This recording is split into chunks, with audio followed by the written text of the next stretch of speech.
Ketika kita mendengar kata pahlawan nasional, yang terbesit di pikiran kita adalah nama-nama seperti Soekarno, Hatta, Bung Tomo, era Kartini, Jenderal Sudirman, Ki Hajar Dewantara, dan lain.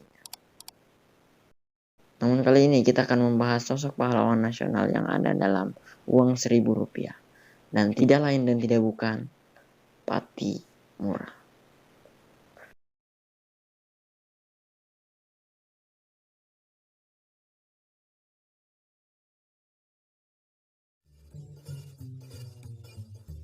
Pattimura memiliki nama asli Thomas Matulesi. Ia adalah anak dari Frans Matulesi dan ibunya Fransina Silahoi. Lahir pada 8 Juni 1783 di Saparua, Maluku. Ia lahir sebagai anak keturunan bangsawan dari seorang raja bernama Sahulau, yaitu sebuah kerajaan yang berada di Teluk Seram Selatan. Pattimura memiliki seorang adik laki-laki bernama Yohanes.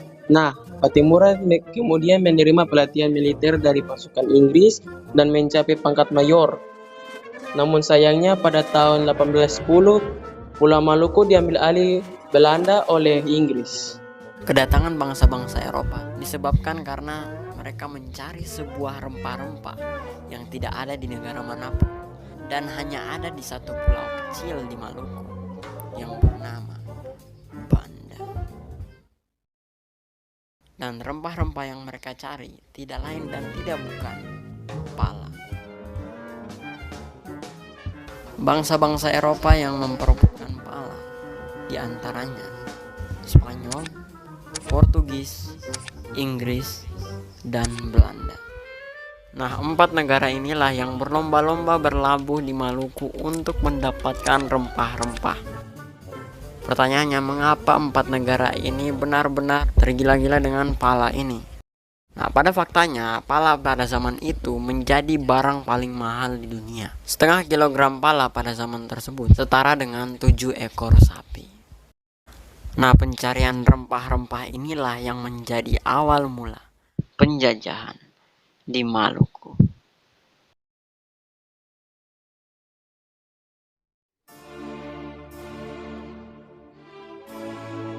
Setelah pendatangan perjanjian Inggris-Belanda pada tanggal 13 Agustus tahun 1814, Kepulauan Maluku kembali di bawah kekuasaan Belanda. Kesengsaraan rakyat Maluku timbul ketika ada kebijakan penyerahan wajib berupa ikan asin, kopi, dan hasil laut lainnya kepada Belanda. Sikap tersebut membakar amarah Thomas Matulesi untuk melawan Belanda. Ketika VOC mengambil alih benteng Dorset, pasukan lokal yang sebelumnya dipekerjakan di Inggris akan dipindahkan ke Batavia, termasuk Sersan Mayor Thomas Matulesi atau Kapitan Pattimura. Rencana pemindahan Kapitan Pattimura dan praktik monopoli yang kembali diberlakukan VOC mendapat tentangan keras dari rakyat Saparua. Pada 16 Mei 1817, di bawah pimpinan Pattimura, mereka bersama-sama bangkit untuk merebut kembali benteng Dorset. Dan dari penyerangan tersebut, benteng Dorset berhasil direbut kembali dari Belanda. Semua tentara Belanda tewas beserta semua penghuni benteng, termasuk Residen van den Berg yang merupakan kepala Residen Saparua. Hanya tersisa putra Residen yang bernama Jan Lubert van den Berg.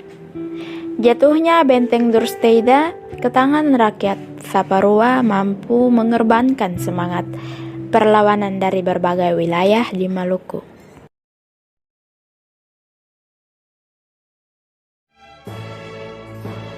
Setelah Pattimura dan pasukannya berhasil merebut benteng Dorset, Belanda tidak tinggal diam. Alhasil, Belanda mengirim lebih dari 200 pasukan militer untuk kembali merebut benteng Dorset dengan persenjataan yang modern. Perang pun pecah dan peristiwa ini dinamakan dengan Perang Pattimura. Perlawanan rakyat Maluku terhadap Belanda mulai terlihat pada Agustus 1817. Pihak Belanda meminta bantuan dari Batavia untuk memadamkan perlawanan Pattimura. Upaya perebutan kembali benteng Dorset dan Saparua dapat digagalkan oleh Pattimura dan pasukannya. Kemenangan lainnya juga didapatkan oleh Pattimura di sekitar pulau Seram, Hatawano, Hitu, Haruko, Pasisir, dan Larke.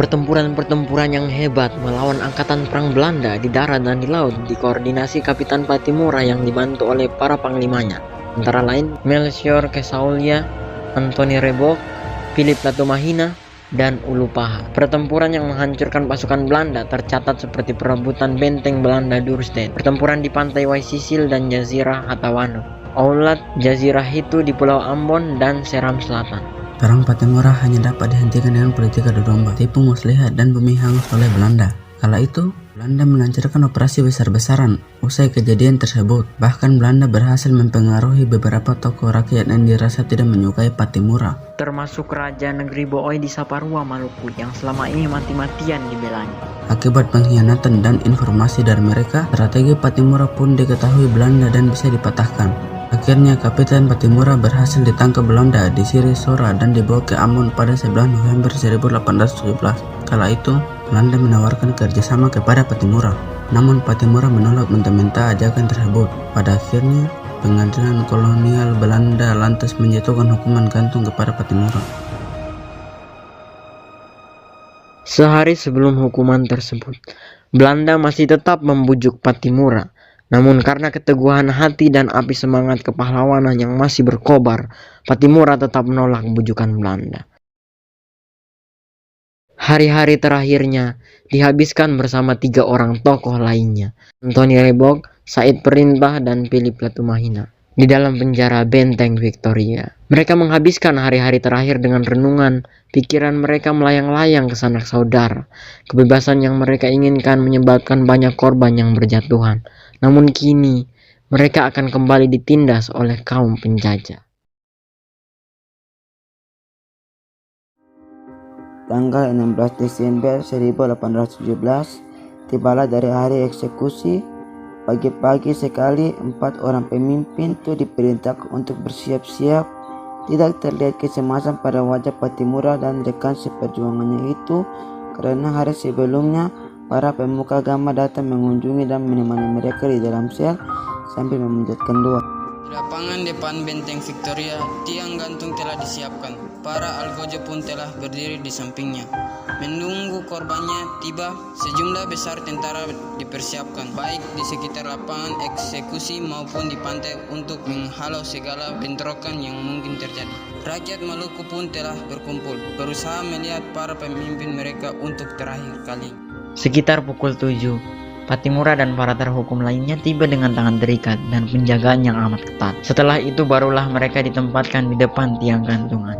Philip Latumahina menjadi yang pertama menaiki tiang gantung. Tali dipasangkan dan genderang dibunyikan. Namun sesaat kemudian ia terjatuh. Tali maut itu ternyata tidak mampu menahan beban Latumahina yang memang berbadan besar. Malang nasibnya, ia harus merasakan tali gantungan untuk kedua kalinya.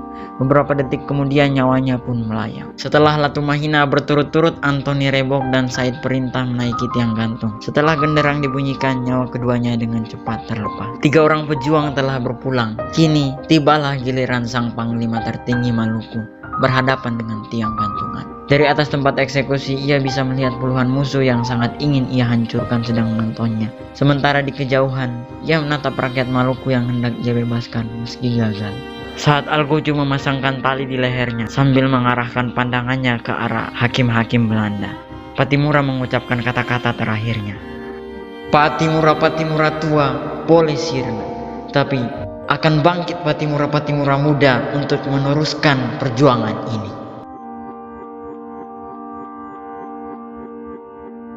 Kapitan Pattimura pun gugur di tiang gantungan pada usia yang masih muda, 34 tahun. Untuk mengenang jasa-jasa Pattimura, pada 6 November 1973, pemerintah Republik Indonesia menetapkannya sebagai pahlawan nasional. Dan untuk mengenang jasa-jasanya, nama Pattimura diabadikan di beberapa bangunan. Lalu, apa yang kalian lakukan untuk menghormati perjuangan para pahlawan? Bagaimana kalian ingin menghormati jasa para pahlawan jika belajar saja masih malas dan banyak melakukan perbuatan yang tidak terpuji? Apakah ini yang kalian lakukan untuk menghormati para pahlawan? Oleh karena itu, marilah kita menghormati jasa para pahlawan, menghargai jasa mereka dengan belajar yang tekun dan mencapai prestasi setinggi-tingginya. Merdeka!